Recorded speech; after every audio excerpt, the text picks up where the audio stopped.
Welcome to chat night, we bring you good vibe, we shine on the light. Welcome to chat night, we bring you good vibe, we shine on the light. We all over the world, chat night Africa. We all over the world, chat night Africa. Welcome to chat night, we bring you good vibe, we shine on the light. Welcome to chat night, we bring you good vibe, we shine on the light. We all over the world, chat night Africa. Chat night Africa. We all over the world, chat night Africa. Welcome to chat night, the only place that we give you good vibes. Chat night Africa. Welcome to chat night, all over the world we are shining the light. Chat night Africa. Welcome to chat night. Hello, everyone. Welcome to this edition of Family Matters on Chat Night Africa. My name is Divine Chamukong, and I'm anchoring this broadcast from Washington, D.C. metropolitan area. A couple tells you they have never once had conflict. Do you envy them, or do you secretly doubt them? Today, we explore a question that stirs curiosity and maybe a little discomfort. Conflict-free marriage. Dream or delusion? Conflict-free marriage. Fact or fantasy? Now, does conflict imply shouting and the rest that you know? On today's program, we are joined by Professor Daniel Shu, a best-selling author of more than 20 books, a pastor for over 20 years, a medical doctor for 40 years, and a marriage counselor with over 3 decades of experience. Ladies and gentlemen, I have to tell you this. Few people have guided as many couples through the storms of conflict as Dr. Shu has.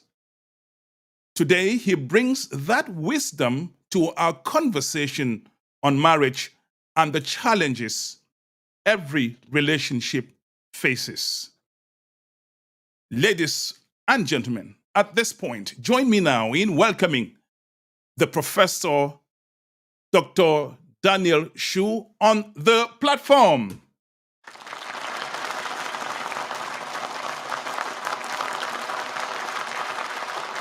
Thank you, Mr. Divine. Thank you so much for inviting me on this excellent platform. I want to appreciate your programs because you've been impacting lives, couples, families, and individuals across the nations. I want to encourage you in this effort. I'm glad to be here with you today. Dr. Shu, I am the one to say thank you. Thank you. Thank you. I appreciate that. Talk to me. Does conflict only imply yelling and fighting, or does it also include those quiet disagreements and unspoken tensions? Yes, Mr. Divine, conflict involves not only the physical, it involves the emotional, which I say the psychological, and it also involves the spiritual. So whether somebody is discontented, whether his emotions have been affected, or whether he's having some spiritual crisis, all this can produce conflicts in a marriage. And I want to say that the husband or the wife may not necessarily be the authors of conflict. Conflicts can either come from the person's disposition, which again I may say may be physical, psychological, or spiritual, or conflicts can also come from without the marriage, that's from outside. So there are so many causes of conflicts in a home. And I want to say that there is no marriage without a conflict or without conflicts. So if anybody thinks that his marriage has no conflicts, or he says that his marriage has no conflicts, I think he's just trying to be nice, or I want to say that he's lying, but there is no marriage whatsoever. I've been married, my wife and I, we've been married for close to 40 years.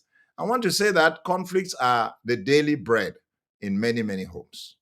Dr. Shu, if I framed the question, any such thing as conflict marriage, it's because when you come online, you see all these couples who on the birthdays of maybe their spouses, they say they call the wife, the wife calls the husband my king, my savior, my heartbeat, my oxygen, my honey, my bitter leaf, my okra soup, depending on your culture, and then the other way around as well. And so if you're not having those adjectives thrown in your own home by your spouse, the impression you go away with is that, well, yours is a hotbed of trouble. Others are having marriage of their life. I mean, others are like marriages made in heaven. So Yeah. when you see those things online, are people simply politely, in a way, describing the avoidance of necessary discussion or disagreement? Absolutely not. What we see on the screen, we can interpret it in several ways. What we see on the screen is what people want to portray. What we see on the screen are moments of real happy moments in marriages. And what we see on the screen, normally people will come on the screen to show the better side of their marriages. But if you really want to know what a marriage looks like, you get to live with that couple in their home. If you live with a couple in their home for 1 week, you will realize that there are really moments of tensions, moments of conflict, and it will let you know that what we see on the screens is just the positive side of every marriage. The negative side, usually people will not want to portray them. Dr. Shu, it's like you take a selfie, and usually, or any photograph, what people put online usually are the best versions of Absolutely. themselves. Yeah. Nobody puts online. Nobody goes on Facebook, Instagram to put an ugly picture of themselves. No, Absolutely. That's No. right. Yeah, that's right. You know, I often tell people that marriages through the net are very fictitious, because everybody who wants to portray himself on the screens will show the best pictures, the best appearances, the best moods. And so it's difficult for you to get to know who a person is or what a marriage is on the screens. But You Dr. want Shu, to- Dr. Shu, Yes, you're sir. not saying that good marriages don't exist. Oh my goodness me. Okay, that I like to answer that question very, very well. They are good marriages. Now, you know, there's a classification of marriages. The best marriages in the world are what we call vital marriages. There are no ideal marriages. Vital marriages means there is a good, happy husband-wife relationship. There is a good and happy relationship between the parents and the children, but it does not exclude conflicts. Let me explain this, Mr. Divine. In one of my books, I've explained that conflicts are the dressing in a hamburger. Let me explain what I mean. You know, a hamburger is made up of two pieces of bread, and in the middle of it, you have some meat, which we call ham, and then you have some vegetables, and you have maybe some mayonnaise or some excellent dressing. And when you eat a hamburger, what is appealing is not just the two slices of bread, but it is usually the dressing in the middle. And this is my explanation. Conflicts are the dressing of the hamburger. So let me ask you a question. Let Yes. me ask you a question again. Yes. On a scale of 1 to 10, when you say a marriage is a good marriage, Where is it on that scale of 1 to 10? And what do you mean by good marriage? A good marriage, very good question. A good marriage is a marriage where the two people, the husband and the wife, are able to resolve their conflicts without a third party. When they realize that there is a conflict that's arising, the conflict may be coming from misunderstandings. The conflict may arise because of misinterpretation. The conflict may arise because of moods or character. The conflict may arise because of poor communication. The conflict may arise because of differences in their perception and in their opinions about how to take care of the children, how to manage the finances, how to relate to each other, how to have a sexual contact, and when. It might be because of time management, because we are different. And there are two very important differences, Mr. Divine, you have to understand in marriage. The first important difference is our characters, what we say personalities. Our personalities make a very first primary cause of conflicts because we can never really agree because we have different personalities. And then the second big aspect of conflicts in marriage is our ability to understand that we have a gender difference. The man reasons like a man, he doesn't reason like a woman. He has a worldview of a man, and the woman has a worldview that is so different. And because of all this, it's very natural to have conflicts in a home. Imagine that you've grown 30 years in an environment. You have a certain level of education. You have a certain culture in which you have evolved. You have a certain character, a temperament. And then you get married to a 25-year-old lady who also comes from a different culture, from a different environment, has different values and different priorities and different perceptions. And then you bring them together. Even if the best pastor in the world has laid hands on them and blessed them, it doesn't take away all the differences that they have.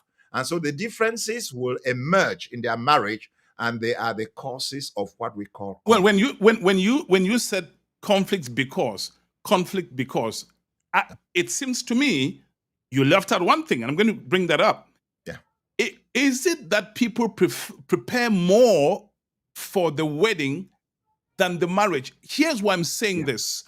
You attend a wedding. Yeah. It's all these nice things, all these degrees that the woman or the bride or the groom had accumulated in university.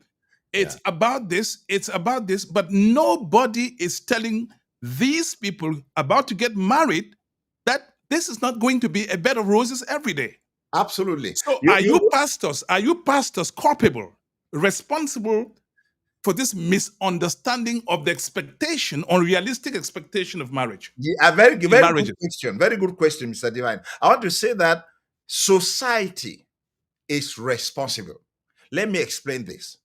One of my friends says marriage is the only university where you receive the certificate before you begin studies. Because marriage is a lifestyle, is a process. It's getting to understand your wife and your wife getting to understand you and learning to live together in a new home. And very often, marriages are not prepared. In my program, we have established a preparation for all those who want to get married. We call it premarital counseling. And this is what is not done in many nations, in many countries. People go into marriage without knowing who the woman is, without knowing her temperament, without knowing her love language, without knowing the foundations of the different families where they come from, without knowing the culture, without knowing the educational levels, and without knowing the trauma of past experiences. And so whether you like it or not, every person comes into the marital home with the baggage of his or her background, whether it is a physical background, whether it's a psychological background, or whether it's a spiritual background. I could explain each of this. A physical background is Maybe the person has a deformity. Maybe the person is sick. Maybe the person has some problems in his or her body.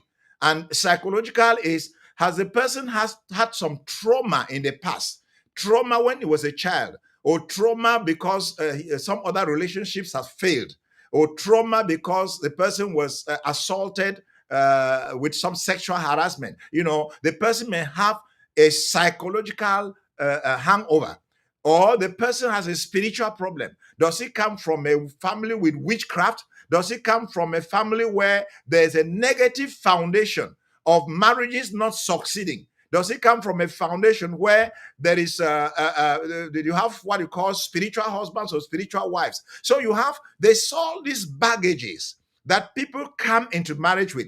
And when they have not been prepared for marriage, when they have not been counseled, when they have not been delivered, when they have not been cautioned on how to take care of their marital status and how to behave towards one another, they are bound to have problems. Let me just give an example of what I'm saying. I came into marriage with a bundle of love that I wanted to give my wife. But from the beginning, we had a lot of personality conflicts. I am a sanguine and also a choleric. And my wife is a melancholic, but also a choleric. So you see, there's an area where it hits.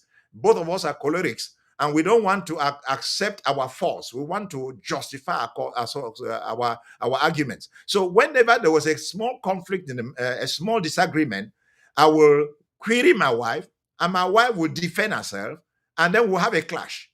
And then it begins to look like two lawyers in a courtroom. That's right. And the bad thing about my marriage was that my wife is very she's melancholic. She's very fine, very argumentative, and very analytic, very perfectionist. And so when we had a small disagreement, my wife will argue it out so perfectly and will virtually ridicule me. And of course, an African man will not want to be ridiculed as such. So, we were having that not because we didn't love each other, but because we had a personality conflict. Now, let me give another example.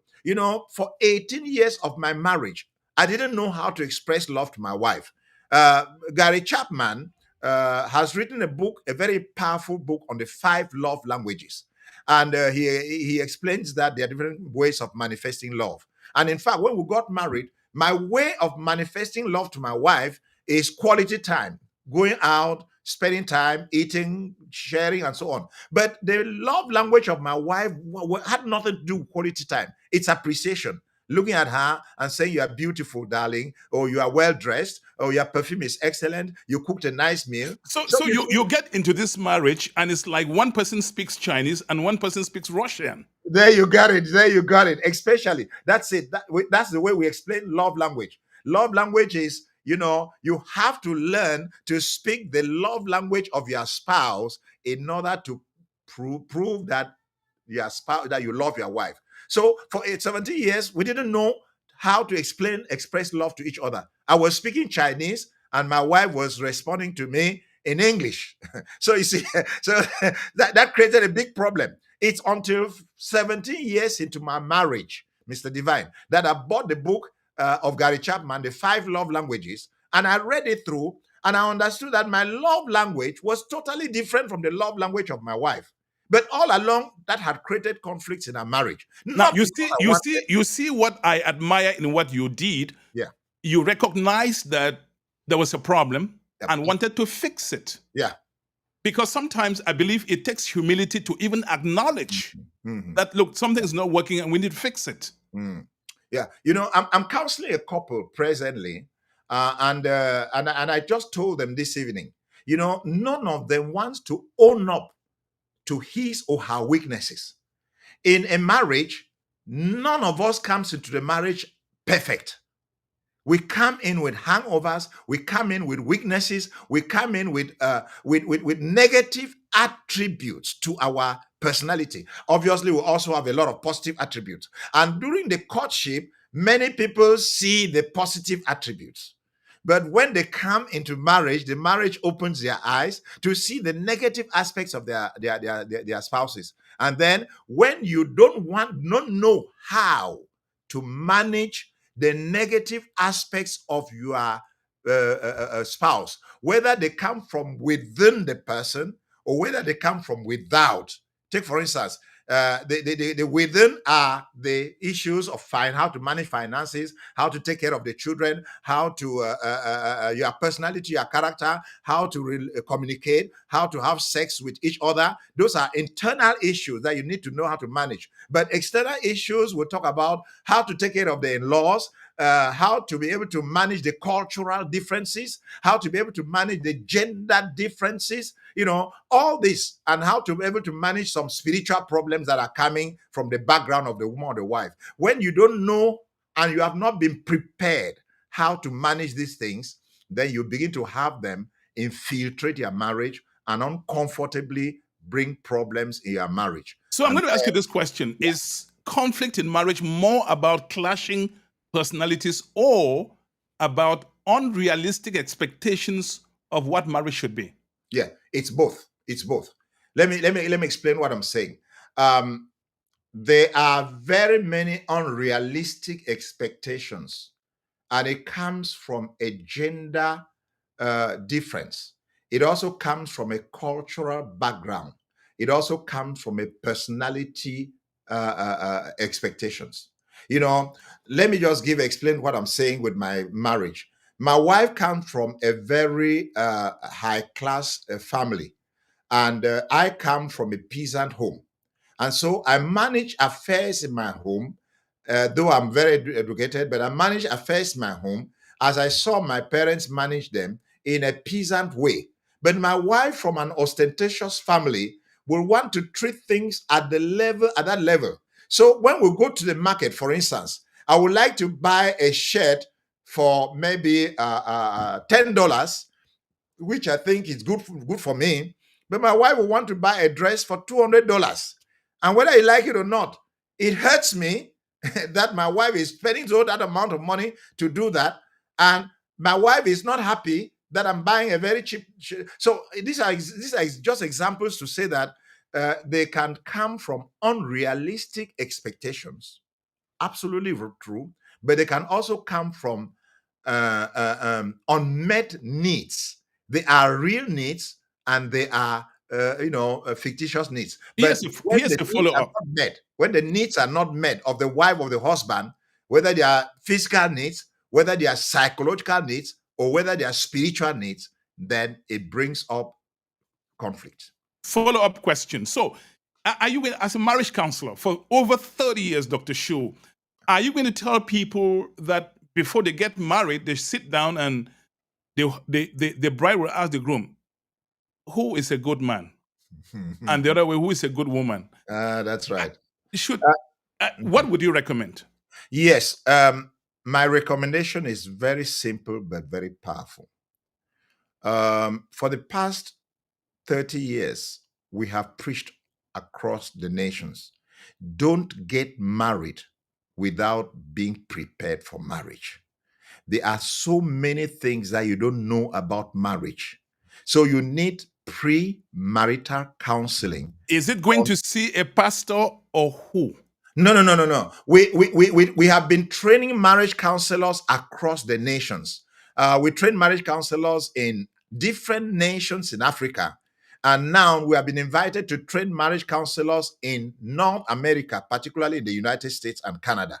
How is a pastor different from a marriage counselor? Oh, very, very different. Very, very different. A pastor, there are three important people that you need to know about marriage resolving conflicts. The medical doctor takes care of the soma, that is the body.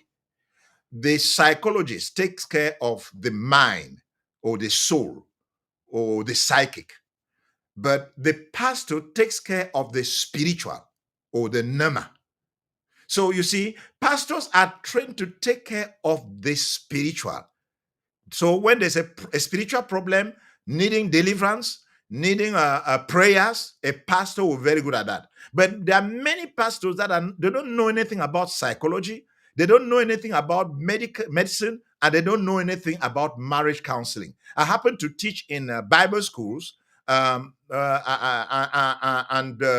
schools. The only thing that I taught in a Bible school was the leader and marriage. We didn't teach marriage counseling. Marriage counseling is a total training program, and marriage counselors are trained with the medical aspects, with psychological aspects, with spiritual aspects, and with marriage counseling talents, so that they are professionals who need to be consulted, and they prepare people for marriages, but they also help to cure marital issues in homes. So You I are would advise watching. everybody to consult a marriage counselor to prepare them for marriage. You are watching Family Matters on Chat Night Africa. My guest is Dr. Daniel Shu, who is a marriage counselor for over 30 years. On this platform are the following programs: Voices of Africa, Echoes of Hope, exclusively Christian content, Healthline, Next Generation Today, and what we're watching now, Family Matters. You can watch this show in high definition on www.chatnightafrica.net, and on the YouTube channel, just search Chat Night Africa. On Facebook, we're on two places, and on LinkedIn. Let's move on. Dr. Shu, the power of life and death is in the tongue. That's Proverbs 18:21. For those of you who are not Christians, I am quoting from the Holy Bible. Now, speak to me. How does this statement relate to conflict between spouses? That talks about communication. But in our studies, Mr. Divine, we have realized that the conflicts that arise between a husband and a wife can come from several sources. From our studies in the field, let me give you the first 7 causes of conflicts in a marital home. The very first that we found was financial disagreements. The second we found was child upbringing. The third we found was sexual and affectionate problems. The fourth we found was third party influenced by in-laws, influenced by people coming from outside. The fifth we saw was love manifestation. And the seventh we saw was communication. So you are very right. Communication is one of the sore points in bringing up conflicts in marriage, but it is not the only source of conflicts in marriage. You have misunderstandings, you have personality flaws, you have just different things. You also have the psychological impact when somebody is frustrated, when somebody is his emotions or her emotions have been bashed by the spouse, and the person begins to get into depression. That brings about conflicts. And then you also have in some marriages, my dear brother, some problems that come from the foundation of the family. You have families where they don't stay in marriages. They always end up in divorce. They always end up in fighting with their husbands. They always have a lot of problems. You have families where there is witchcraft, and there is witchcraft that influences the attitude of the wife or the husband in the marriage. You find families where there is a phenomenon which is called spiritual partners, spiritual spouses. You have a woman who has a spiritual husband who comes and has sex with her in the dreams, or the man. I've had so many of these kind of cases. And when you have a case like that, the problem is neither from the man nor from the woman. The problem comes from without. And you need to take spiritual authority to pray for their deliverance, and then you find their marriage work. Let me give you an example. A young man gets married, and 2 weeks afterwards, they come to see me and my wife, and they say, we are unable to have sex. My husband goes flaccid each time we want to have sex. And so the woman is worried. She's wondering what is happening. And on finding out, I realized that the young man has a spirit wife. And the wife came and warned him after the marriage. The spiritual wife came and said, I told you not to get married to this woman, and you got married to her. I will see how you will go to bed with her. And he has sex in his dreams. But when he wants to have sex with his wife, he cannot erect. And so what we do? We had to take time to fast and pray with this couple and pray for him to be separated, to be delivered from this demonic spirit. And I want to tell you today, they have 4 excellent children, or 5, and the man is even today a pastor. So you find a lot of these kind of problems which need to be resolved by a marriage counselor, because quite often the couple does not understand what is happening. The husband is blaming the wife is blaming the husband, and they don't know that the problem may not be caused by the two of them. Our studies have presented something very powerful, Mr. Divine.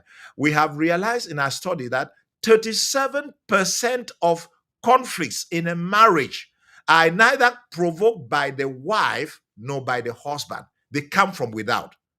And they come from without either from human sources, 26%, or from spiritual sources, 11%, to constitute the 7%. So you need a specialist to be able to help the couple to diagnose the origin of their conflicts and the manifestations of their conflicts before they can really be treated.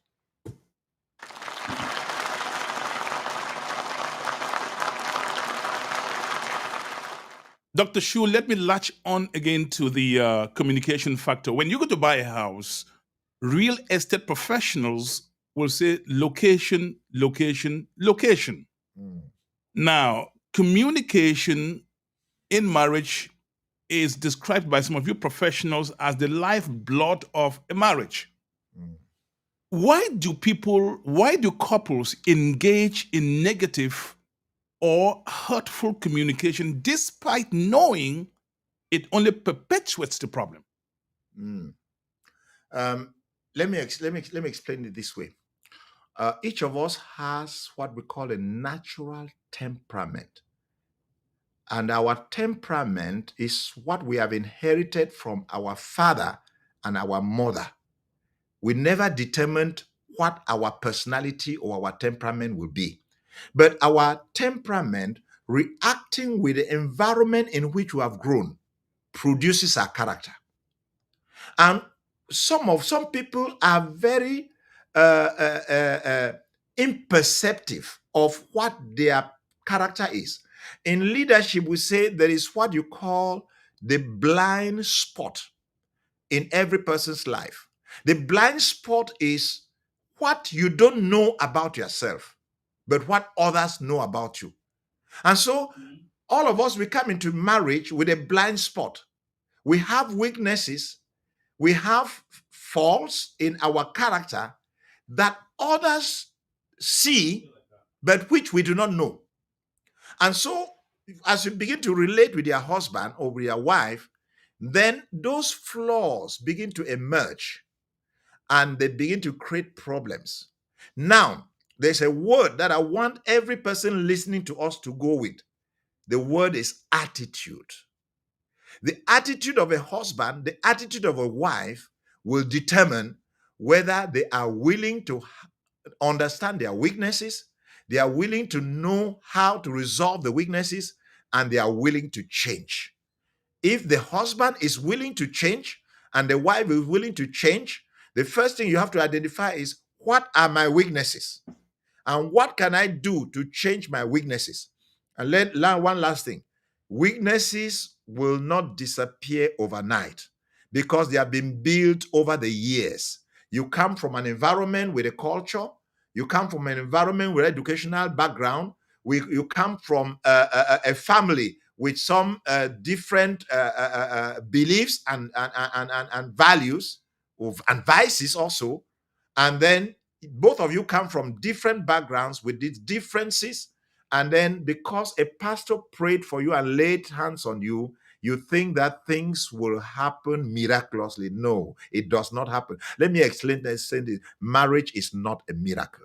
Marriage is a daily living, and our attitude towards resolving issues is very important to bring solutions. Wow. Rosemary Ewanga just sent me a question. Okay. What do you do when a man tells you not to bother about his father, that the focus is just both of you, knowing full well the dynamics of African families? Is that a red flag not to marry him? Yeah, well, yeah, that's a very, very good question. You know, this is what I often say. The father has invested in his daughter. This daughter may be the first in his family, and she has siblings. And the father decides to invest in the life of the daughter, expecting that the daughter will help him to take care of the siblings. Or he has invested and now he's old and he's sicky and he's expecting that the daughter will send finances to him on a regular basis. That is one of the aspects we handle when we are doing premarital counseling. Do you have any responsibility towards your family? And usually the first sons and daughters and the viable sons and daughters, they always have a responsibility towards their parents and towards their siblings. And therefore, you have to advise the spouse or the partner to know that the fact that they are getting married does not dismiss the fact that their partner will have to handle responsibilities towards his or her family. And so these things must be ironed out and well discussed before marriage. If they are not well discussed, then you may come in and find a husband or a wife who is very egoistic and will want to keep everything for himself or for your couple, and then your parents and your siblings will suffer. These are things we handle when we are treating premarital counseling. And then if it's already happening in a marriage, then they need to look for a counselor who can be able to help them in their financial management. You are watching Family Matters on Chat Night Africa. My name is Divine Nchamukong, and my guest is Dr. Daniel Shu, marriage counselor for over 30 years. Dr. Shu, in couples arguments, is the real goal to win or to be understood? Both. Let me explain that. I've told many couples, marriage does not make you happy. Marriage does not bring you joy. You are the one who brings happiness and joy into your marriage. So That's deep. your husband brings in joy and you bring in joy. Your husband brings in peace and you bring in peace. Your spouse brings happiness and you bring happiness. And when you have happiness or joy or peace from both sides, it becomes what the Bible calls an exponential proportion. Let me explain what exponential proportion says. In the Bible says, one shall chase 1,000, but two shall chase 10,000. It is not arithmetic, it's not addition, because the addition 1 plus 1 is 2. It's not multiplication, 1 times 1 is 1, but it is exponential. If one is chasing 1,000, two are chasing 10,000. It is an exponential ratio. And so we say that when the two come together, God gives them, the author of marriage, he gives them such power that they are able to resolve the problems that they could not resolve individually. They are able to do things that they could not do individually because one is encouraging the other is praying for the other, one is advising the other. But for this to work, I come back to the word attitude. You must have an attitude of a teachable spirit, the ability to appreciate, and the willingness to change. When you have that attitude, you will, let me say one other thing. uh, the best teacher of a husband is his wife. And the best teacher of a wife is her husband. Because in marriage, you are learning to please your spouse. And if you are learning to please your spouse, then you get to know what you need to do for your spouse to be pleased. You don't do what you want to do. You do what your spouse expects you to do. And that's the difficult issue, because the women are always thinking of doing it, in the feminine nature. And the men are always thinking of doing it in the masculine nature. There's somebody who has written an excellent book, which, if anybody wants to know about the differences in gender differences, I will advise them to read. The book is entitled Men Come from Mars and Women Come from Venus. So you understand, two people coming from two planets. So will the marriage behave like the marriage of people from Mars, or the marriage will behave like the marriage of people from Venus? No, no, no. The two people have to come in and accept one another and reach. We received this from Pakistan and from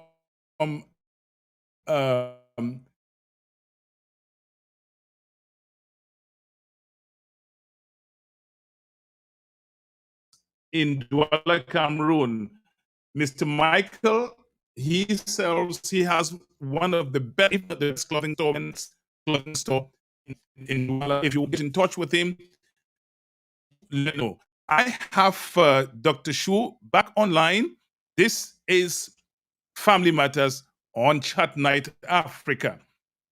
Dr. Shu, respect is commonly cited as a husband's core emotional need. What single powerful emotional need is most essential for a wife? I'll answer that question a bit. I'll answer that question extrapolating, enlarging it. Men have three very important needs for a wife to fulfill. The first and the most important is respect. A woman who does not respect and submit to her husband is doing a lot of harm to her husband.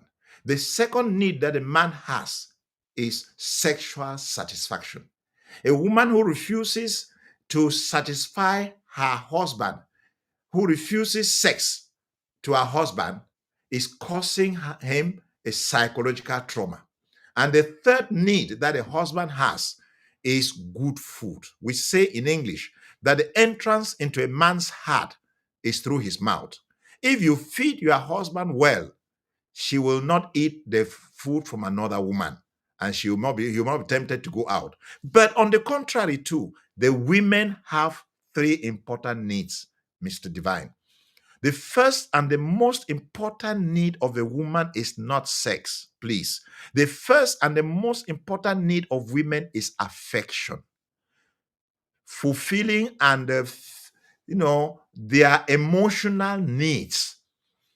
Making them feel loved, accepted, and cherished.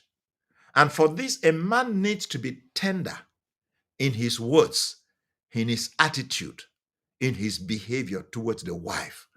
And emotional needs in the woman depend on the woman's personality and on the woman's love language. So women do not have the same emotional needs. They have emotional needs depending on their personality and depending on their love language. So the husband must learn to know what are the emotional needs of my spouse and give her those emotional needs. Normally, women that have problems in their homes is when their emotional needs are not met. The second need of a woman in the house is money. It doesn't matter whether your wife is working or not. She needs to feel the responsibility, the financial responsibility of the husband on her by giving her gifts and pocket allowance. And the third need, the woman needs to be satisfied. She needs to experience orgasm when they have a sexual relationship. If a woman is traumatized regularly, not experiencing orgasm, and she's just there to produce the children, the woman will pick a psychological crisis. From frustration, she may get into depression. I hope I've answered the question. I've extrapolated on the answer. Absolutely. So that we know that not only the men have needs, but the women also have needs. All right. We will be right back, and just give us 2-3 minutes for Dr. Shu to take a bit, some water, Thank you, and sir. we will be right back. You are watching Voices of this powerful. I mean, you're watching the Voice of this powerful African, and the broadcast is Family Matters. There is a guy in Maryland called Pabali. He just came up with this. You will love to listen to it. We will be back with even more provocative questions. You think you've heard anything yet? Watch what's coming thereafter. And I'm going to open the phone line just in case you have a question for Dr. Daniel Shu. You can dial in your questions and he will respond. Ladies and gentlemen, here we go.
All right. That's Pa Bali here in Maryland. You can find him on YouTube. Simply go on YouTube and search Pa, P-A, Bali, B-A-L-I. We're going to continue. And in a moment, Dr. Shu will be on the platform to answer even hotter questions. We have explosive questions for him. As I said, we have the following programs running on our platform: Voices of Africa, Echoes of Hope, Healthline, Next Generation Today, and what you are currently watching, Family Matters. I showed this pair of shoes. I mean, it is this, and somebody asked me, Divine, do you have his number? Sure, I do. Michael has one of the best clothing stores in Cameroon. It's located in Douala. Take note, it's +237. I repeat, +237 651 010-506. Let me repeat, +237 651 010-506. And you also saw the beautiful sandals from Pakistan. Ladies and gentlemen, this is Dr. Shu once more on the platform to take more questions. You will love what's coming on right now. Dr. Shu, I want to thank you. Believe me, you're phenomenal. From the passion, the passion, the knowledge. I mean, you're so thorough, passionate about what you do, what you're saying. That tells me, I mean, 30 years, more than 30 years counseling couples. I see it right now, right now. Ladies and gentlemen, the question everybody asks me to bring to Dr. Shu. Dr. Shu, if conflict in a marriage is inevitable, what must a couple walk through for their conflict to detonate into connection rather than destruction? How do you get from conflict to connection? Thank you very much, Mr. Divine. I first of all want to appreciate that beautiful music from Bali in Cameroon. I really, really appreciate it. Everybody has a gifting, and I want to encourage every husband, every wife to put their giftings into display so that they will be able to help and serve humanity. Now, coming back to your question. Please, can you just remind me about the question? So how do you get from conflict to connection? Very good. Very good question. Now, let me explain something very thorough. Conflicts are a symptom of a more dangerous problem if we don't resolve them. Conflicts that are not resolved will degenerate into crisis. So let me explain that conflicts are symptoms, crises are the disease. And if crises are not resolved, crisis will degenerate the marriage, and it can end up with separation, even with divorce. So we always make sure that our conflicts should never degenerate. But how do we do that? We must understand that conflicts are supposed to help us to build a better marriage, a better relationship.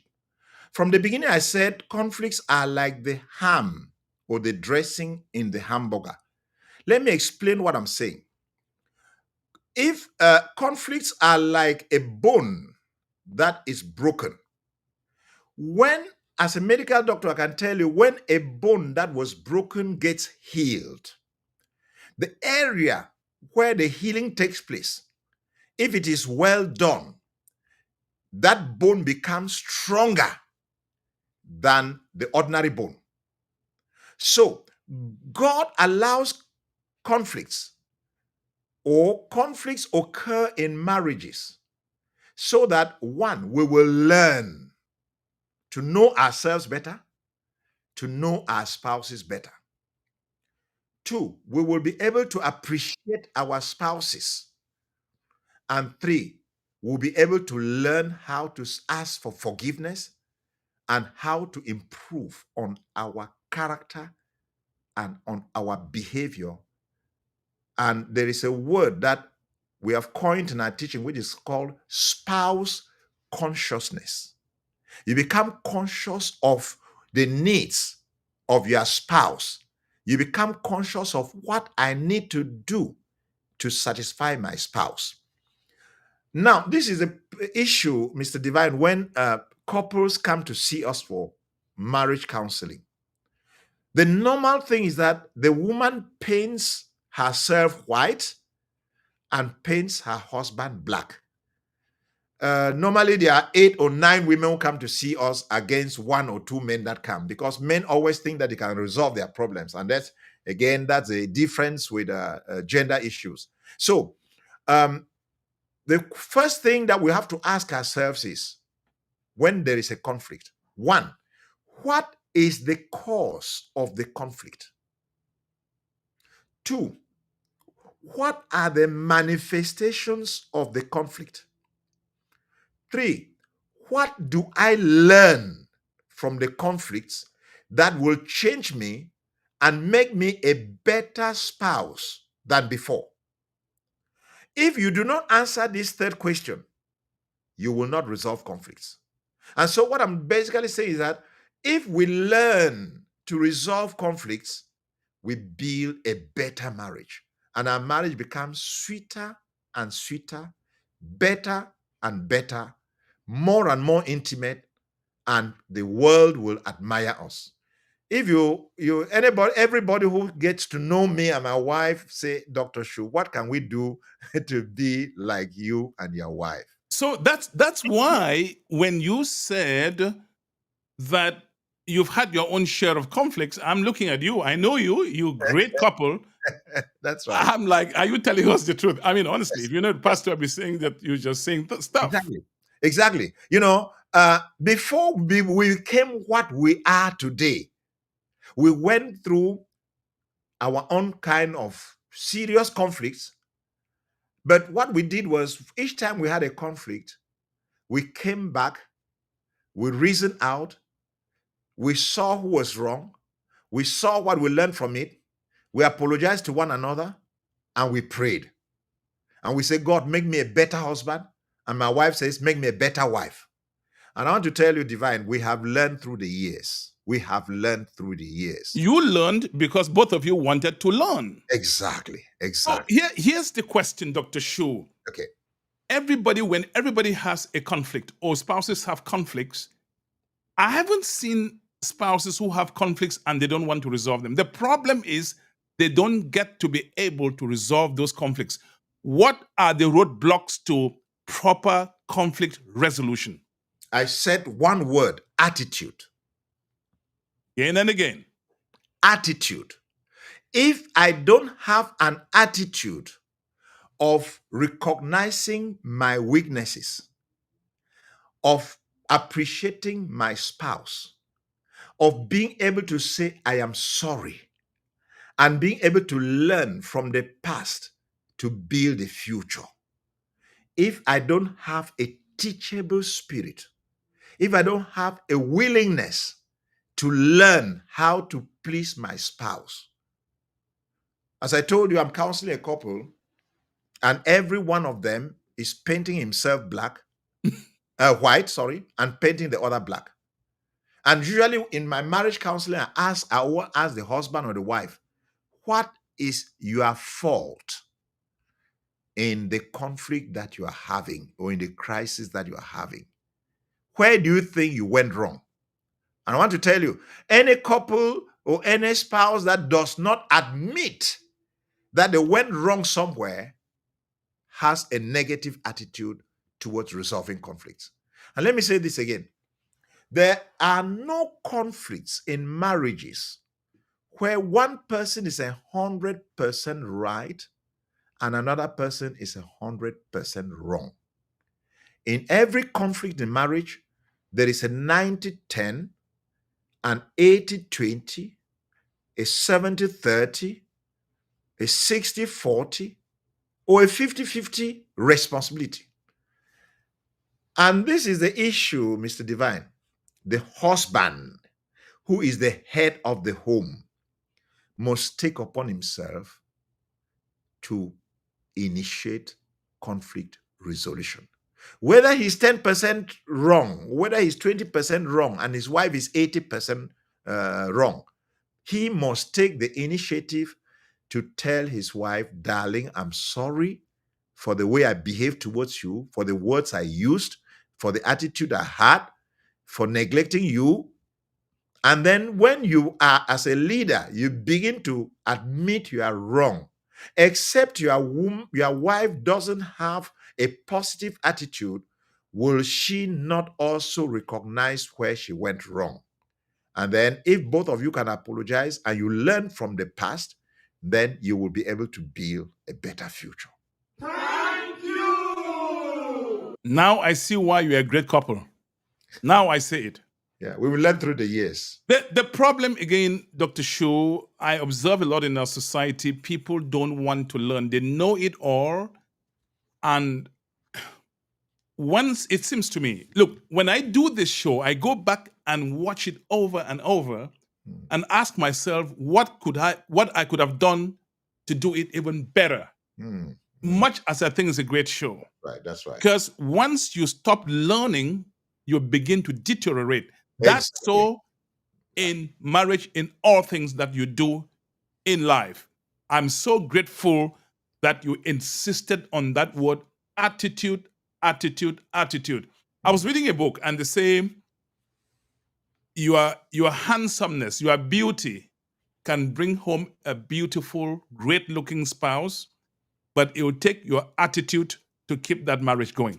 Yeah, that's right. That is food for thought. Now, Dr. Shu, let's go on.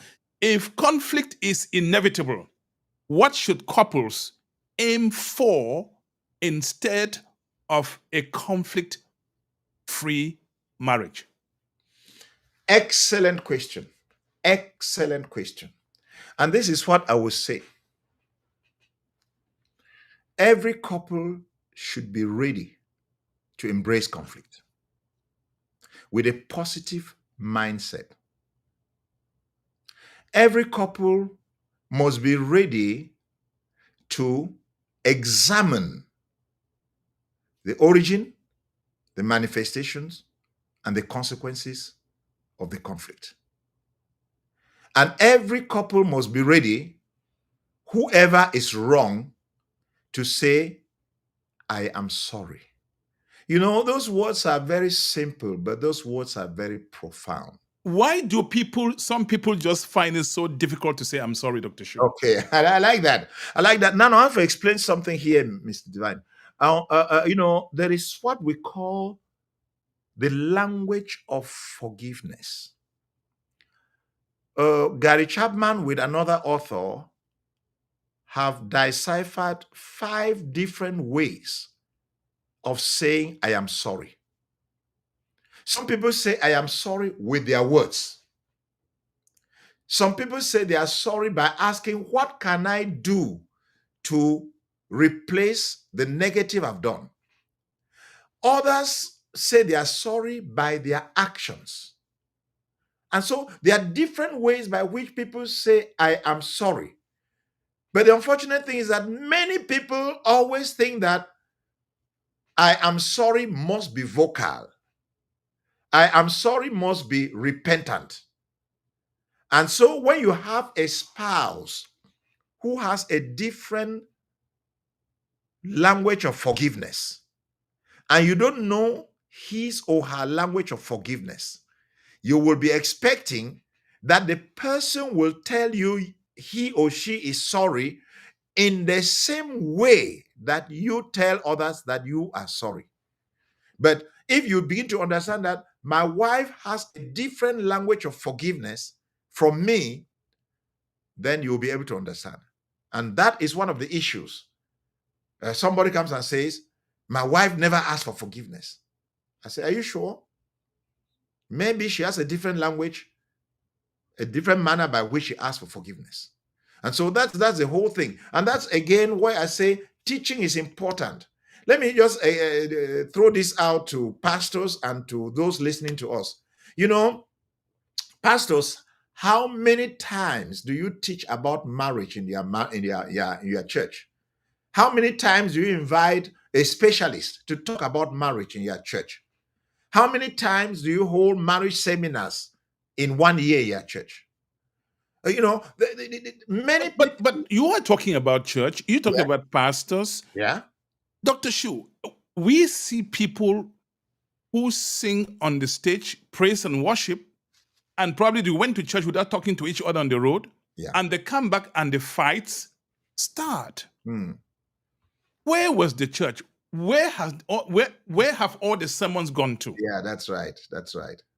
It's a problem of pretense. You know, again, I say everybody always thinks that the grass is greener on the other side.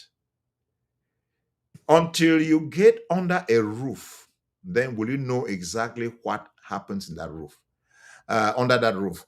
I like the pastor who comes and says, please, I cannot preach today because I had a quarrel with my wife. You know, let me just give an example. This is maybe just something to laugh about, but it said that there was a pastor who was preaching in church, very, very powerful message, and everybody was saying amen. And then as he looked out, he saw the wife and the children carrying boxes and mattresses. So he immediately signals one of the elders, please, can you handle that? And so they took the wife and the children to one of the offices and they put those things and they sat in the pastor's office. And when the pastor finished his powerful message, and everybody was saying, Pastor, that was an excellent message. That was an excellent message. Then the pastor went to the office and with the elders, and they said, Madam, what is happening? Madam said, you know, women always like to protect their husband. I said, no, it's the children. Please ask the children. And what did the children say? Children usually speak the truth. They say, Papa is an angel in church, but he's a lion at home. We don't want to live with a lion. We want to live with an angel. So we prefer to come and live at home in church. You understand? So, you know, when you find people who are well dressed on Sunday and the wife is sitting on the right and he's driving his comfortable car and then they hold their hands, they enter the church, you never know what they are hiding. The dressing, the external appearance hides a lot of things. The phone line. I want to encourage every couple who is listening to us. Please, if you are not having it well at home, don't pretend, because your conflicts can degenerate into crisis and it can end badly. If you have conflicts and you cannot resolve your conflicts, normally we encourage the couple to resolve their conflicts by themselves. But if you cannot resolve your conflicts, you can call up to us and we'll help you to resolve your conflicts or your crisis so that it will not become dangerous to your marital relationship. Thank you. Dr. Shu has unpacked a lot. Before we go, we have about 15 minutes or so to go. Yes. This is the phone number, 240-603-7367. If you want to ask your question directly to Dr. Shu, keep it short, 240-603-7367. And if you're outside of the United States, you can do 001 first. And then you dial 240-603-7367. Interrupt us anytime and we'll take your questions. Sorry, did I get that number right? My number in the States, please. Is we'll get to that. Okay. That was your number. That's fine. Yeah. Right. This is my number. Okay. Dr. Shu, talk to me. What should couples fear more? The arguments or the silence? Both. Which is more dangerous? Those are very embarrassing questions, Mr. Diva. I told you that I was going to ask you some provocative questions anyway. Yeah, very provocative. But let me explain this. The sanguines or the influentials, there are different personalities. We use the classification of Socrates, which is outdated, but the modern classification calls the sanguines the influentials, calls the choleric the dominants. But the influentials and the dominants, they easily confront, they easily attack, they are extravertic, and they will express their emotions. But the melancholics, they call them also conscientious, or the phlegmatics, who are stable, they will die in silence. They will nurse their grievances. They will build up a story within them. They will keep archives and they will not voice it out. And so they'll be dying in frustration. And if not, they will pick up crisis of depression. So different people behave before crisis or before conflicts with respect to their personality. So I wouldn't expect a melancholic to be confrontational, to be aggressive, to attack. No. I wouldn't expect a choleric to be silent, to be moody, and to assimilate things. So every attitude towards a crisis depends on your original personality. But the problem is that quite often the spouses do not quickly identify that my partner is having a conflict within him or within her, and to be able to say, what is happening, my dear? And let me say this, Mr. Divine, it will help some couples.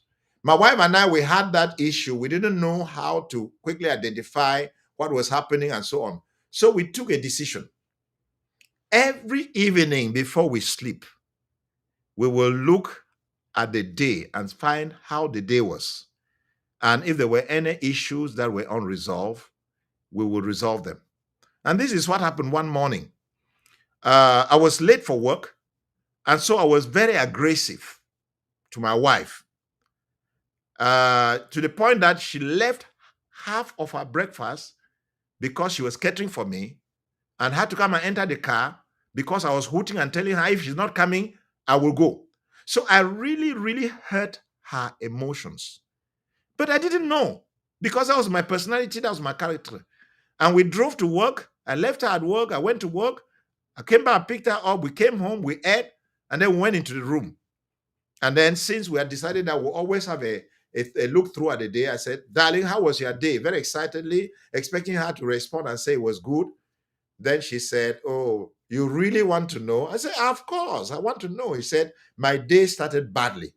And so I was very surprised. I said, who hurt you? What happened? Did it happen at job site? He said, no, right in the house.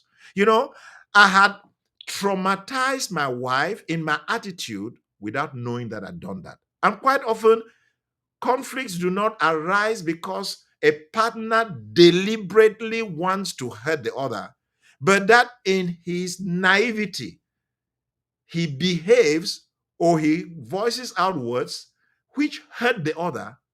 And if the other cannot express himself or herself, the person may nurse them and they will cause a problem. So my wife explained how I hurt her, how I traumatized her feelings in the morning. And of course, I never really wanted to do that. I asked her to forgive me. And then we prayed and we slept. So you see, it's important to develop. Thank you very much. It's important to develop small gadgets. And every family can develop that. Small gadgets on how to identify and resolve conflicts in your marital home. And if a couple sits down, they will be able to do that. And I always advise couples, establish some rules and regulations in your marital home. There is no nation that goes around without a constitution. There is no organization that goes around without some rules and regulations of how things will function. In the same way, every marital home should have rules and regulations and commandments on how every other person should behave towards the other. And I think that will improve on many couples and many homes that are listening.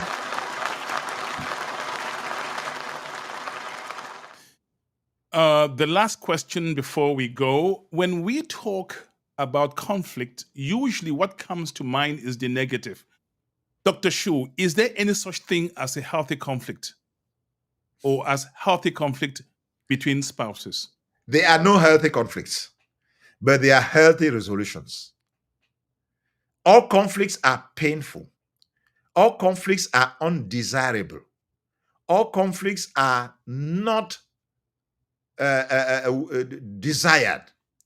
But when the conflict is properly resolved, we come out with resolutions, we come out with experiences, we come out with what we have learned that improves on our relationship.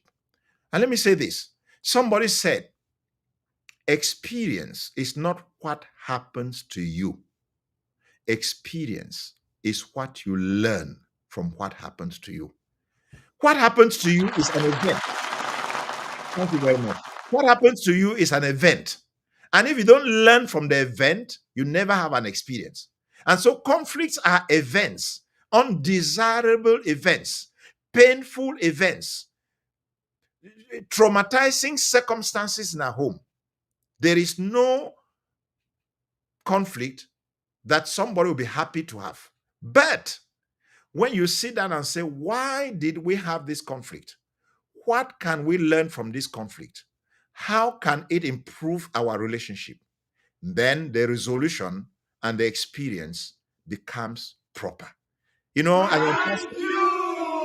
Yeah, thank you so much. I'm a pastor. You know, the Bible says in one of the passages, for now, what you are going through is painful, but it will end up by yielding the fruitful results of righteousness, peace, and joy. So, Dr. Shu, yes. Dr. Shu, I'm going to have a musical interlude for about 2 minutes and bring you back for a closing, powerful word, something you really think, you believe, something you have gathered over the 30 years you've been listening to problems and resolving problems, marital problems, something you think married people, newlyweds, people who've been in this business for a long time, and those hoping to be married should not forget. Think about that. I will be right back. Ladies and gentlemen, we have 2 minutes of musical interlude. My name is Divine Chamukong. I want to take this opportunity to thank Mr. Mumbalingwa, who is my director of transmission, without whose efforts we'll not be doing this. He's directing this transmission right from his beautiful home in Mexico. I want to thank my my lieutenant. He's in Nigeria. Without him, you will not be watching this glamorous platform. He's doing all the editing. He's doing all the build the website. By the way, if you want to build a great website like what we have, don't believe me because I said it. Just go to www.chatnightafrica.net. You see what I'm talking about. Contact us. That's Roger Full. He is in Lagos, Nigeria right now, awake to make sure that everything goes right. I thank him. He's a 35-year-old guy, young man, but a truckload of multimedia talents. Ladies and gentlemen, we are going to have 2 minutes of music, interlude of music, and then I'll be right back.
Hold my hands, never let me down.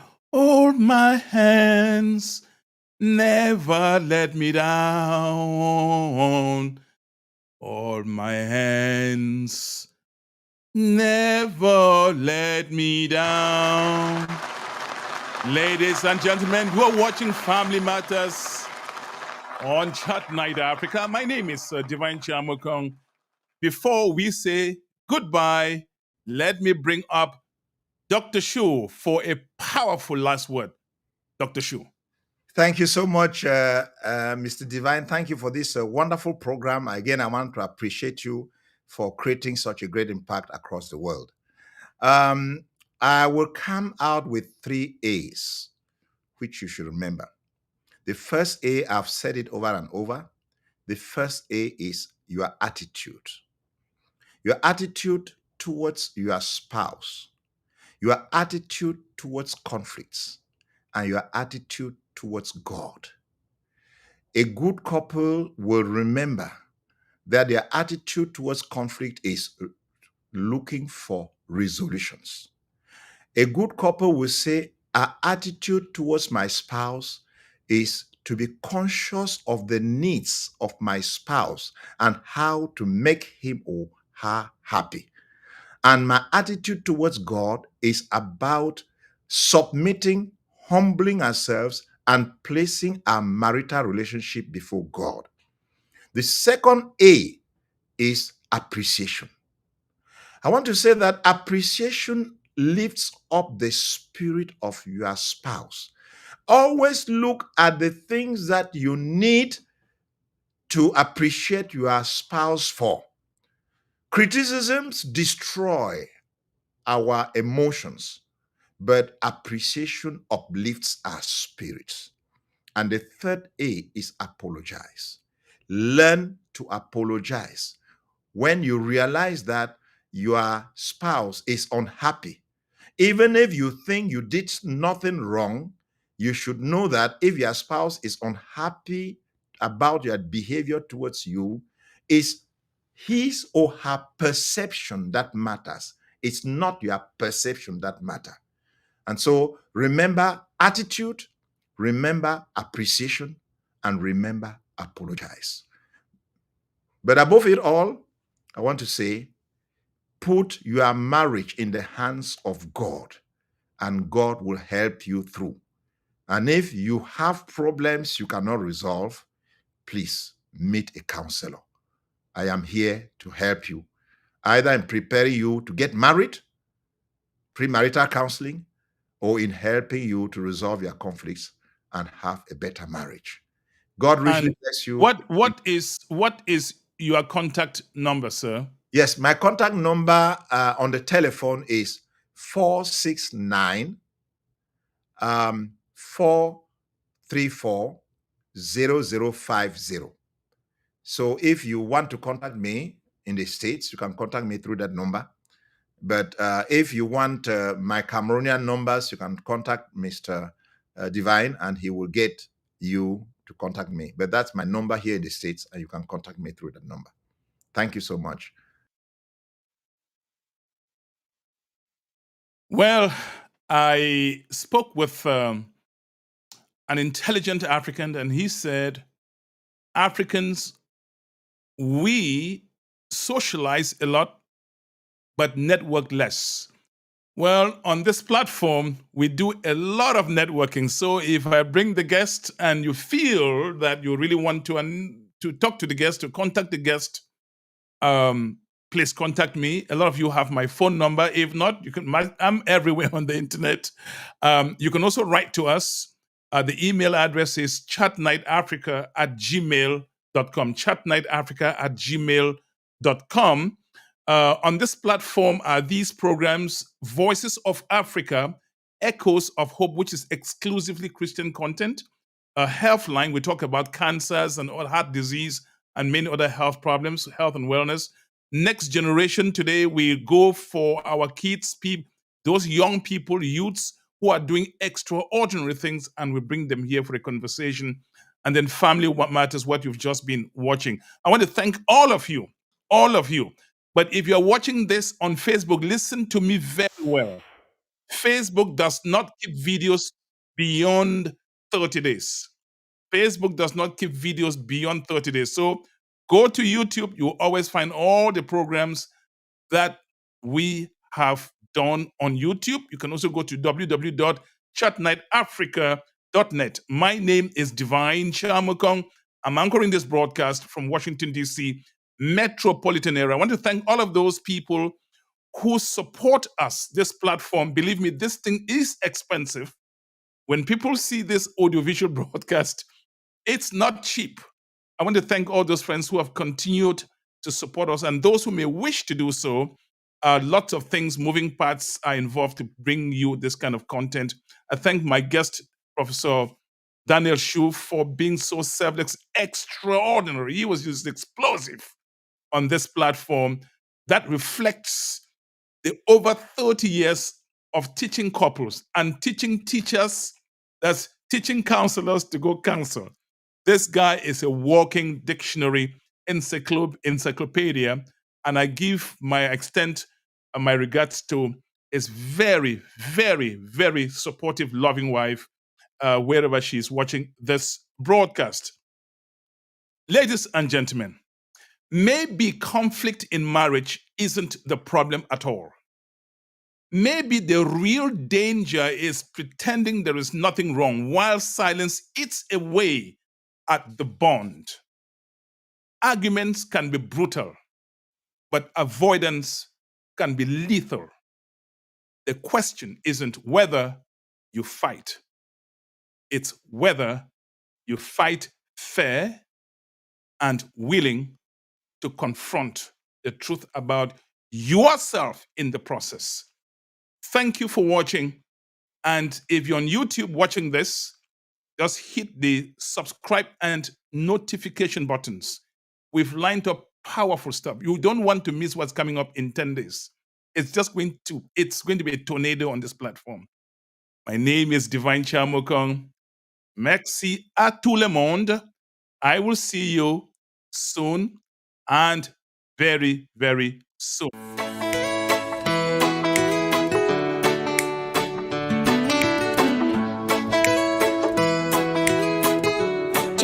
Jungle Mix. Yeah, yeah.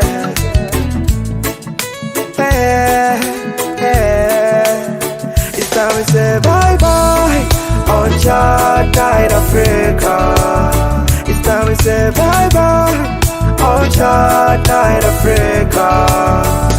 You know it's been a pleasure with you, my friend. I can't wait to be here again, to go all over and all over again. Gonna be there until the end. Bye bye, on Chart Night Africa. It's time to say bye bye, on Chart Night Africa. Oh yeah, yeah. Ooh, ooh, ooh, ooh. We hope you had a great time watching Chart Night Africa.